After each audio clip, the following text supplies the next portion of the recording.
My parents dumped my grandma at my doorstep at 5:30 a.m. like she was trash, so they could house their golden boy. A year later, they came back begging, but she wasn't the same burden anymore. Hey Reddit, I, Charles, 35 male, went out one morning to find my grandma, 75 female, sitting outside my gate with two busted suitcases and no explanation. Thought maybe something went wrong. Checked the security cam footage, and what I saw made my blood boil. Let's just say my parents, 56 and 57 female and male, and golden boy brother, 31 male, learned real fast what happens when you treat family like trash. So, I woke up that morning to my phone buzzing like it was trying to run away from the nightstand. I figured it was spam or one of those dumb group chats my cousin never shuts up in. I didn't even check the caller ID. I just smacked the screen and answered with a groggy, "Hello?" That's when I heard Bruce's voice, my neighbor. "Charles, I think your grandma's sitting outside your gate." At first, I didn't process it. I just blinked. "Wait, what?" "Been there about 20 minutes. 2 bags with her. She's just sitting there." I sat straight up in bed like someone poured cold water down my back. "Are you sure it's my grandma? I've seen her before. It's her. She hasn't moved." I didn't even say goodbye. Just hung up and scrambled out of bed. Violet, my wife, woke up when she saw me tearing through the closet grabbing a hoodie. "What's going on?" she mumbled. I was already at the door. My grandma's outside, sitting on the ground. That got her attention fast. She was right behind me. We opened the front door, and there she was.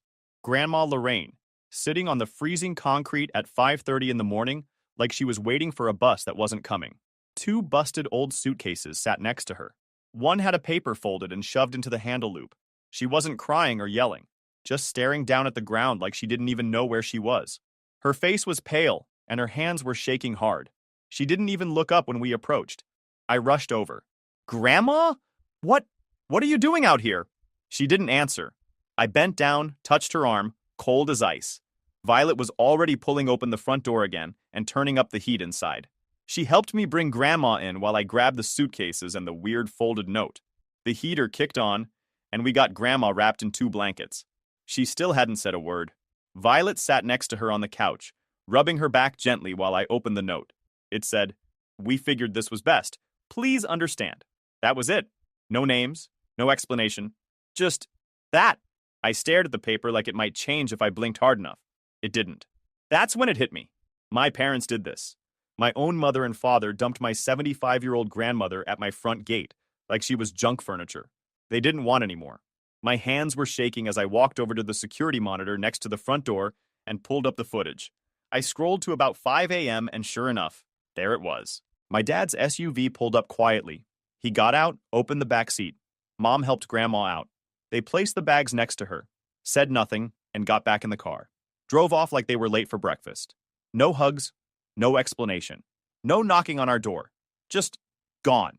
I felt this deep, slow burn in my chest. Like the kind of anger that's not loud but settled. Like it was going to stay there all day. I called my dad. No answer. Called again. Nothing. Tried my mom. Straight to voicemail. I tried both of them a dozen more times, pacing the living room like I was going to wear a trench in the hardwood. Meanwhile, Grandma finally spoke up. Her voice was hoarse, like she hadn't talked in hours. "I'm sorry for showing up like this, Charlie. I didn't mean to bother you two." I nearly dropped the phone. "Grandma, no, don't say that. You're not bothering anyone." Violet leaned in, nodding. "You're always welcome here." I asked, "Why didn't you knock? Why didn't you call?" She looked down at her hands. "Didn't want to wake anyone. I figured someone would come out eventually." I sat down across from her, trying to keep my voice steady. "Did they say why they dropped you off?" She hesitated, then nodded slowly. "Last night, your dad packed my things. Said Tyler and Olivia were moving in, and the house was going to be too crowded." I blinked. "That's it? No warning? No plan?" She just shook her head. "He said it wouldn't be forever, just until they got settled. And they just left you in the cold?" No answer. She looked away again. Not crying, just dead quiet. Next morning, we all had breakfast together. Well, tried to. Grandma just sat there, holding her mug like it was a lifeline. After Violet took Sophie, our daughter, to school, I told Grandma straight up, "We're going over there today. I want answers." She looked hesitant at first, but then she nodded. "Okay, but I don't want to fight." Too late for that. I called out of work. Violet did the same. We loaded Grandma into the car and started driving to my parents' house. When we pulled into their neighborhood, I already felt the tension crawling up my spine. There was a white moving truck parked outside their house, and Tyler, standing next to it, laughing about something with Olivia. The anger that had been simmering all morning? Yeah, it started to boil. I parked a little up the street, not because I had to, but because I didn't trust myself to pull into their driveway without wanting to dent someone's bumper. We walked toward the house slowly. Tyler noticed us first. His smirk faded real quick when he saw Grandma. Olivia's face dropped like she'd just been caught doing something shady at church. Neither of them said a word as we approached, just gave stiff half nods like we were strangers, not family. My parents, sitting inside, like nothing was happening. I didn't bother with, "Hello. You dumped her at my gate like she was garbage." Dad looked at me. No emotion. Just that blank stare he used to give me when I didn't mow the lawn right. "She's staying with you now, isn't she? What's the problem?" My jaw clenched so hard it actually cracked. "The problem," I snapped, "is that you left her outside in the freezing cold at 5:30 in the damn morning." Mom set her coffee down, all dramatic. "Charles, we're not going to do this. We had no choice." "No choice?" I turned to Tyler. "You couldn't stay in a hotel? An Airbnb? Rent a room for a few weeks?" Tyler shrugged like it was obvious. "I'm not blowing money on rent when we can stay here for free. It's family." "Yeah," I said. "Family. That's what this is about, right?"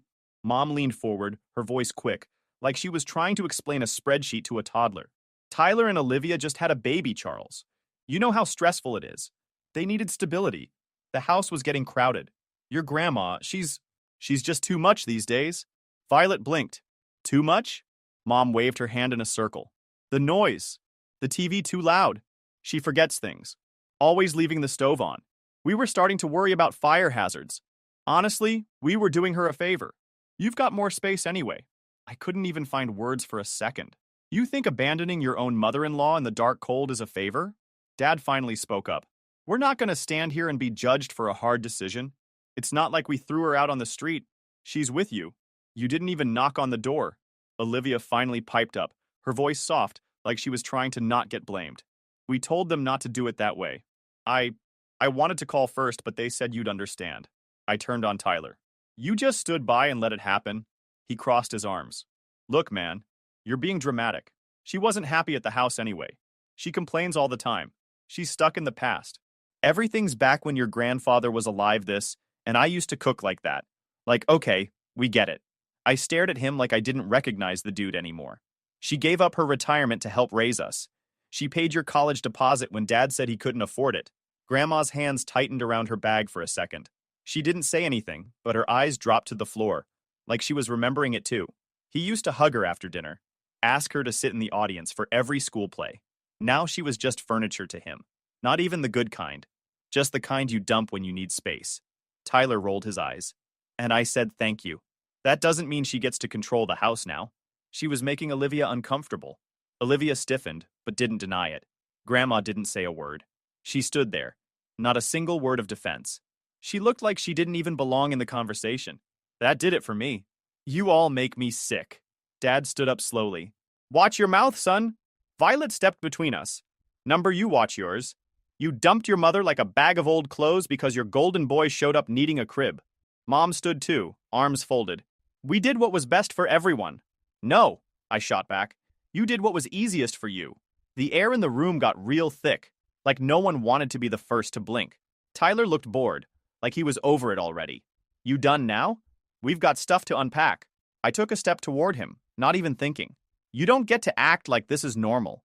You don't get to act like you're the victim because you had to give up cable TV for a week to make room." He shrugged. "Look, you're already taking care of her. It worked out. I don't see what the big deal is." Grandma's voice suddenly broke through everything. Quiet, but it cut through the tension like a needle. "I didn't want to be a burden." I turned to her fast. "You're not. Don't you ever say that." Mom sighed, like she was the one exhausted by all this. "We didn't want to hurt her feelings. But sometimes you just outgrow things. People." I think that was the line that broke Violet. She turned to my parents and said flatly, "You outgrew your mother-in-law?" Dad snapped. "Get out of my house, right now, or I'm calling the police." I laughed. I actually laughed. "You gonna tell them you kicked your elderly mother out in freezing weather?" He pointed at the door. "Out." Violet gently took Grandma's arm. "Let's go. We don't belong here." We walked toward the door. Not one of them moved to stop us. Not one apology. Not one shred of shame. As I opened the front door, Mom called out, "Don't turn this into some moral crusade, Charles. She's your responsibility now." I didn't look back. Just said, "Gladly." We walked out without another word. Outside, the moving truck beeped as it backed up the driveway, like nothing had happened. As I helped Grandma into the car, I looked over at the house I used to grow up in. It didn't feel like home anymore. It just looked like walls with a roof sitting on top of selfish people. I opened the door for Grandma. She moved slow, like her bones were carrying weight they'd never fully unload again. Violet helped her with the seatbelt while I stood there for a second, staring at the house. I wasn't sad anymore. I wasn't even mad in the usual way. I was just clear. We drove off without another word. Tyler didn't come out. My dad didn't storm the driveway. Mom didn't call out some last guilt-soaked line. They just let us go like we were nothing. It was weirdly quiet in the car the whole ride back, until I pulled into our driveway and turned the engine off. "I'm filing a report," I said. Grandma blinked. "You're what?" "I'm not letting that slide. What they did was illegal." She shook her head slowly. "Charles, we don't need more problems." I looked her in the eye. "They made you the problem. I'm just giving them consequences." Violet was already nodding. "I'll drive you. Let's go today." Grandma sighed and looked away. "It'll make things worse. They'll say I'm turning the family against each other." I shrugged. Let them. If they cared about family, they wouldn't have dumped you on concrete before sunrise. We helped Grandma inside, made sure she had lunch and her meds, then got her settled on the couch with Sophie. They were already clicking into that weird rhythm. Sophie asking her stuff like, "Did you have TV when you were a kid?" And Grandma just laughing like nothing had happened. Before we left, Violet sat with Grandma while I grabbed my keys. That's when she said it. Low, like she wasn't even sure if she meant to say it out loud. "You know, I let them think I was slipping. It made things quieter." I paused. "They said I was forgetful, that I left the stove on. I didn't. Not once. But pretending to forget a few things? It kept them from asking me for more. I didn't know whether to be impressed or heartbroken. Maybe both." Once they were set, Violet and I got back in the car and drove to the local station. It wasn't far, maybe 20 minutes, but it felt longer with everything running through my head. I wasn't just doing this to make a point. I was doing it because I couldn't unsee what I saw that morning. I couldn't unknow what kind of people raised me. We walked into the precinct. The place smelled like old coffee and floor polish.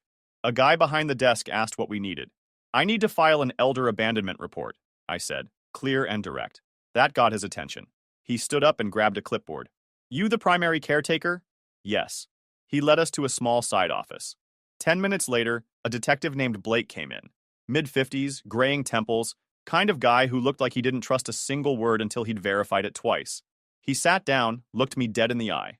"Tell me exactly what happened." I didn't ramble. I laid it all out step by step. The 5:30 a.m. drop-off. The security footage from my home camera. The note shoved through Grandma's suitcase. Her age, medical conditions, and financial contributions to her son, aka my dad. Their refusal to even ring the doorbell. Their threats when I confronted them. Violet backed me up with specific times and what Grandma said afterward. I showed him the text history. My 20-plus unanswered calls to both parents. I even included Tyler's smug texts, hinting that they were going to get some peace soon. Blake wrote it all down. Then he looked at me. "You have that security footage?" "Brought a USB copy." I slid it across the desk. "Good," he said. "This isn't just abandonment. This looks like long-term financial exploitation, too." I raised an eyebrow. "Go on." He leaned forward. "If she's been giving them her benefits and they still threw her out, especially without a care plan, notice, or emergency, then this isn't just immoral. It's criminal." Blake paused, then picked up the phone and called APS, Adult Protective Services. We waited maybe 25 minutes before a woman named Grace walked in. Late 30s, sharp eyes, no-nonsense energy. She introduced herself and sat with us to review the report. When she heard how they left Grandma, her whole face changed. "This is serious," she said. "She could have been hospitalized from the cold. You're saying they made no arrangements?" "Nothing," I said. "Not even a phone call." Grace looked at Blake. "We need to do a wellness check on the home she came from. If the other parties refuse to cooperate, we escalate immediately." I signed off on the statement, gave them Grandma's doctor's number and full history. Grace scheduled a home visit to our house for the following week. "We'll confirm she's safe and stable. Based on that footage and the circumstances, we may push for a court summons." Before we left, Blake looked me in the eye again. "Most people don't report this stuff. he said. It's easier to just stay mad and quiet. But you're doing the right thing. I nodded. That's what I do. Back in the car, Violet smiled. You know what? I think you kind of scared him. I laughed. Good. When we got home, Grandma was napping on the recliner. Sophie had drawn her a picture of a cat and taped it to the wall above her. I stood there for a second, just watching them. I didn't feel like the kid who grew up in that old house anymore. I felt like the man building the new one. That night, I blocked my parents' and Tyler's numbers. Not because I was running, but because they didn't get to barge back in when they felt like pretending to care. This wasn't a timeout. It was a full-on lockout. The next morning, I got a call from a restricted number. I ignored it. It rang again 5 seconds later. Then I got a text from a new number. You're seriously going to take this to court over one decision? You're destroying this family. Tyler. I didn't reply. I took a screenshot and added it to the report file. 5 minutes later, another one. We didn't even do anything wrong. You'll regret this. That one got a reply. I typed back, you'll regret underestimating me. Then I blocked it too. By that point, I wasn't even mad anymore. Just amused. It was like they thought texting, you'll regret this, was going to make me sprint to the courthouse and beg them to take Grandma back. I guess when you spend your whole life thinking you're the center of the universe, consequences feel like betrayal. Anyway, I moved on. The week rolled by fast. Grandma settled in like she'd always lived here. Sophie started calling her roommate Lorraine, which made her laugh for the first time in weeks. Violet got her a heated blanket, and I ordered one of those massage recliners off Amazon. Not to spoil her, just to give her the bare minimum she never got before. Grace from APS came by midweek. She inspected the house, asked Grandma a few questions, made sure she was safe, clean, and not sleeping on some air mattress in the garage. By the time she left, she looked almost relieved. I've seen too many of these cases go the other way, she said. Glad to know she ended up somewhere good. That Friday, I got the email. Preliminary hearing scheduled. Elder neglect, abandonment, financial misconduct. Location, county courthouse. Date, Tuesday, 9 a.m. I didn't need to prep. I'd been prepping the second they decided to make her someone else's problem. Tuesday came, and I walked into that courtroom like I was clocking in. Violet at my side, calm as ever. Grandma held onto my arm, not because she needed support, but because she wanted to walk in with me. Across the room, my parents, Tyler, all sitting in a tight row like they were auditioning for a reboot of Dysfunction, the series. My mom looked like she hadn't slept. My dad looked pissed. Tyler looked like he'd rather be anywhere else. Probably thought this was going to blow over with a slap on the wrist and some dramatic monologue about family ties. Nah. The judge walked in. Older guy with steel gray hair and an expression like he didn't suffer fools or long-winded lawyers. Introduced himself as Judge R. Qley.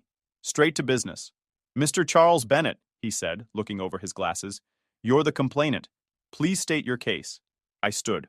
Calm, clear. No dramatics. My parents dropped my grandmother off at my house. Didn't call. Didn't ring the bell. Left her with 2 bags and a folded note. It was 38 degrees that morning. I passed the printed photo of the note to the clerk. Then, the USB with the footage. The footage will show them driving off without saying a word. She sat there alone for 45 minutes before I found her. They didn't try to follow up. Didn't respond to 21 calls. I also have proof that for the last 3 years, she gave over $1,200 a month from her Social Security and pension to help them with bills. The judge nodded slowly. Do they have power of attorney over her finances? No, sir. Any written notice given before she was removed from their home? None. Just the note. I sat. Then it was their turn. My mom stood up like she was about to defend her dissertation on advanced victimhood. She opened her mouth and immediately started crying. Like right on cue. We just wanted what was best. Lorraine. She was becoming difficult. She'd argue over everything. The TV was too loud. She forgot stuff. Olivia was overwhelmed with the baby. The judge cut her off. I didn't ask about Olivia. I asked whether or not you gave legal notice, medical consultation, or filed for alternative housing before evicting a senior citizen under your roof. Dad stood up like he was going to fix it with some firm tone. With all due respect, Judge, we weren't evicting her. We were relocating her to another family member's home. A more appropriate one. I leaned over to Violet, whispered, Did he just say appropriate like she's a broken vacuum? The judge heard me, cracked a smirk, then looked back at my dad. You dumped your 75-year-old mother on a sidewalk before dawn. You didn't relocate her. You abandoned her. That shut them up. Tyler stayed seated. He didn't say a word the entire time. probably for the best. His brain cell budget was already maxed out. Then came the part no one expected, the financial review. Turns out APS had done a full review of Grandma's deposits and withdrawals. The monthly help she gave them? Not voluntary. There were transfers from her account the same day every month, most labeled Bill Help or just plain Tyler. Zero receipts, no repayment, no accountability. Judge Qley looked up from the report like someone had just spit in his coffee. You've been draining this woman's fixed income for over 30 months, and when she was no longer convenient, you discarded her. He sat back, folded his hands. The defendants are hereby found guilty of elder abandonment and financial misconduct. Silence. No gasps. No screaming. Just my parents sinking in their chairs like furniture you can't return. The ruling was swift. $3,000 fine. 12 months probation. No county travel without clearance. Court-mandated financial ethics course. Grandma granted permanent primary residence status at my home, with restraining options pending her decision. Tyler didn't get named in the charges. He wasn't a legal guardian, just a freeloader with a weak spine and no say on paper. But something told me karma had him penciled in for later. Probably in Sharpie. My dad then cracked. He stood up fast, loud. You're not my mother. No real mother would let her son be dragged into court. The judge banged the gavel once, hard. Silence, sit down. But he didn't. He pointed at Grandma like she'd betrayed some invisible contract. You raised a manipulator, he said. You raised a snake. That's when Grandma stood. She didn't yell. She didn't cry. She just looked him in the eye and said, I raised a man who's standing next to me. You raised yourself into a corner. The judge nodded like that was the real verdict. Court adjourned. We left without looking back. Tyler kept his eyes down the whole time. Mom was still dabbing at dry eyes with a tissue. Dad was frozen in place, like he couldn't process the fact that his status as patriarch didn't mean squat in front of the law. Out in the parking lot, Violet grabbed my hand. Grandma let out the longest exhale I'd ever heard from her. You okay? I asked. She looked at me, steady. I'm more than okay. I'm free. And yeah, I believed her. We drove home from court without music, without small talk. Just the sound of tires and a kind of quiet satisfaction. Grandma didn't say much. She sat in the back like a passenger who'd finally reached her stop. Back at the house, I ordered dinner. Grandma went to her room early. Said she needed to think, which for her probably meant sitting quietly by the window, like she always did when something was brewing. The next night, she called us into the living room. Me and Violet sat down. She pulled an envelope from under the cushion. No buildup, no big speech. I didn't tell anyone because I wanted to see how they'd treat me when I had nothing. I opened the envelope. Legal documents, deeds, account summaries, asset records. She had property in Santa Cruz, a chunk of money tied to old restaurant ownership, and investments I didn't even recognize. Total net worth, $51 million. All in her name. All clean. Violet sat up straight. I just blinked at it. I sold the land my sister left me years ago, Grandma said. That restaurant I worked at? I owned part of it. Silent share. I never told your father. He'd have sucked it dry. All of it's under my maiden name, she added, almost like a side note. I kept the paperwork out of the house, used a P.O. box and a different bank. Your father never had a clue. She said it like she was reciting the weather forecast. No drama, just facts. Then she handed over another set of papers. I remember you two joking about opening a resort by the beach, somewhere peaceful. You're now the legal owners of a coastal property in Monterey. Small place, 50 rooms, spa. It's yours if you want it. Violet stared at the papers. This is real? Realer than the people I raised, Grandma said. We didn't celebrate or cry. We just sat there, letting it register. Not just the gift, but the meaning behind it. She'd waited, watched, took mental notes, and now she was rewarding what she saw. I don't want praise, she added. I just want to rest. And I want to know my money's not going to people who would trade me for a guest bedroom. I nodded. You're safe here, and we'll treat this gift the way you would. Calm and smart. We didn't quit our jobs. We didn't make announcements. We waited. That weekend, Violet and I drove to Monterey alone. The place was real, clean, quiet, managed by a retired couple who'd been running it for years, thinking it would be bought out and turned into condos. When we told them we were the new owners, they didn't ask about money. They asked if we planned to keep the garden and the reading room. We stayed for 2 days, took notes, asked questions. The whole drive back, we didn't talk about quitting our jobs. We talked about how to make it work without throwing everything away. We'll give it time, Violet said. Figure out if this fits our life instead of blowing up the one we already have. Exactly, I said. We'll run it like Grandma did. Quiet, steady, no handouts, no noise. That week, we didn't tell anyone. By Thursday, a random distant cousin commented, "Congrats on Violet's Instagram post from our Monterey trip." That was the leak. The next Saturday morning, the doorbell rang. I looked through the peephole. It was my mom, holding a pie. Behind her, my dad and Tyler, all three dressed like they were heading to a church fundraiser. Tyler even wore slacks. Slacks. "Hi, sweetheart," Mom said, like nothing happened. "We've been thinking about you, about Lorraine." Violet appeared behind me. Grandma stood at the end of the hallway, arms crossed. "Can we come in?" Mom asked, smiling so hard it looked painful. "We just want to reconnect." "Reconnect?" I asked. Dad jumped in. "It's been a long time. We miss our family. Things were tense before. Everyone said things they regret." Tyler held up a photo album. "We brought pictures. We thought Grandma might want to see the baby again." "Right. The same baby that was apparently allergic to old people last month." Grandma stepped forward, face unreadable. Then she smiled, slow and sharp. "You didn't care when I was freezing on a sidewalk," she said. "But now you want to reconnect?" No one spoke. She nodded to herself. "You can keep the pie. But the door stays closed." I shut it. Firm. Clean. No slam, just done. Monday morning, I submitted the paperwork for a full household restraining order. Grandma didn't ask for it. I just did it. No hesitation, no dramatic pause. Monday morning, I took the packet down to the courthouse, signed it in blue ink, and filed for a household-wide restraining order. Grandma's name, mine, Violet's, and Sophie's. Every name that mattered. No warning texts, no long explanations. Let them find out the same way Grandma found herself sitting on the sidewalk, without notice. Later that afternoon, we got the confirmation. Approved. The sheriff's office would deliver the notice in person. No contact, no loitering, no backdoor visits pretending to drop off food or some sudden sentimental item. It wasn't about vengeance. It was about control. Our house, our peace, our rules. 2 days later, the doorbell rang. This time, it wasn't them. It was Olivia. Alone. She stood on the porch, holding the baby.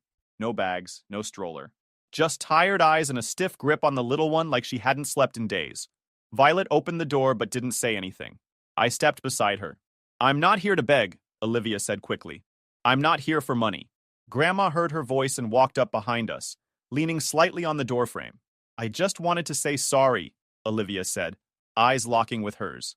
She didn't fake cry, didn't play the helpless daughter-in-law, just stood there with a baby on her hip and regret on her face. "When they kicked you out, I didn't speak up. I was scared. I should have said something. I'm sorry." Grandma didn't move right away, just stood there, watching her like she was trying to read the fine print on a contract. Then she spoke, calm but sharp. "And if I'd frozen to death that morning," she said, "would you have still been silent?" Olivia didn't dodge it, just swallowed and said, "I don't know, but I'd never forgive myself." Grandma nodded once. That was it. Not a hug, not a smile, just acknowledgement. "You don't have to forgive me," Olivia added. "I just needed to say it out loud." She turned to leave. "Wait," Grandma said. Olivia froze. "You still with Tyler?" "Number not after he blamed me for losing the inheritance?" He snapped, punched a hole in the wall. I took Emily and left. "I don't want anything from any of them." Grandma didn't respond right away, just looked at the baby. "She have enough diapers? Formula?" "We're managing," Olivia said. "I'm working part-time at the clinic near my mom's place. Leave your number with Charles. If the baby ever needs something important, just her, not you, I'll help. But don't come here again. Not out of rudeness. I just need to keep things clean." Olivia nodded, left her number on a sticky note, and walked off without looking back. We closed the door. Violet looked over. "You okay with that?" "Better than I thought I'd be," Grandma said. She didn't lie to my face. That's already more than I can say for most. Later that night, I checked social media. Big mistake. Tyler had posted some passive-aggressive rant about snakes in the family and money-changing people. Subtle. His comment section? A mix of sympathy and confusion. A few distant relatives chimed in with things like, "Didn't she raise you?" And "This ain't it, Tyler?" A day after that post, my mom called from a new number. Didn't answer.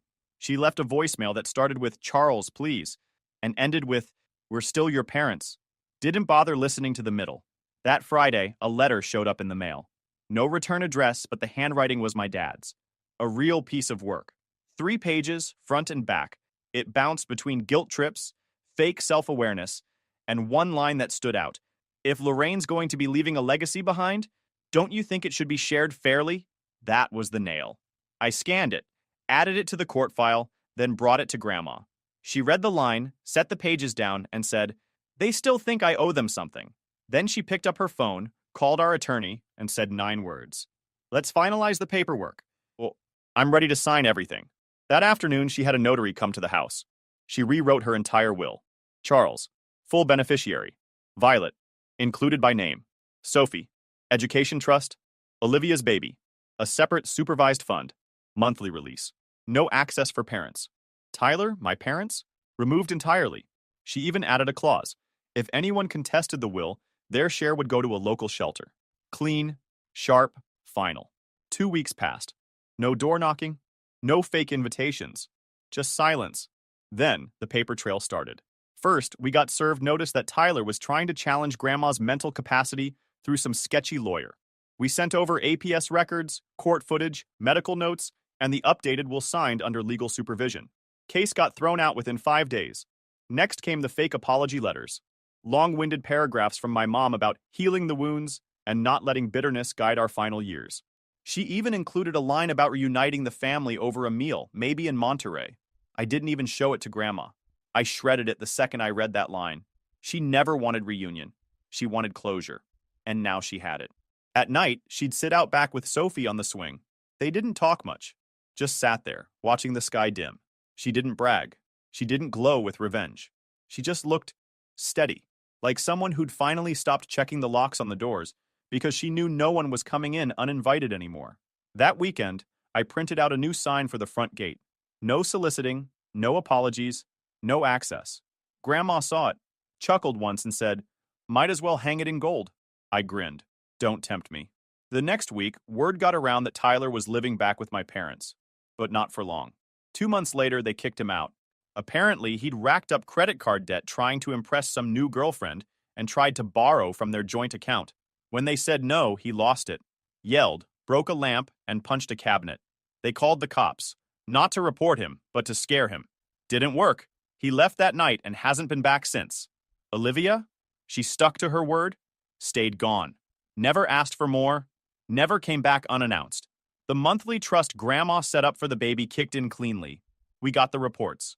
Formula, doctor visits, daycare. Nothing shady. As for my parents, they moved 2 towns over.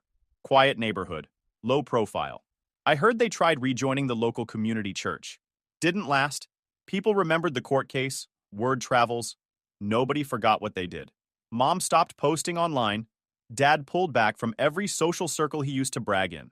They tried hosting a family gathering once, but only 3 people showed up, and none of them stayed long. They're isolated now, not because we ruined them, because they did it to themselves. They made their choices, and for once, those choices caught up. Grandma, she's still with us, still wakes up early, still makes pancakes too thin and coffee too strong. She never brags. She doesn't have to. Her life speaks for itself now. Last week, she handed me a sealed envelope and said, "Open it when I'm gone, not before." I nodded. No questions. The truth is, we don't need the envelope. We already got everything that matters. Stability, peace, and a real family built on something better than guilt and obligation. You don't need blood to define family. You just need people who show up when it counts. And Grandma? She showed up for us when no one else did. So we did the same. And the ones who couldn't? They'll have to live with that. Every single day.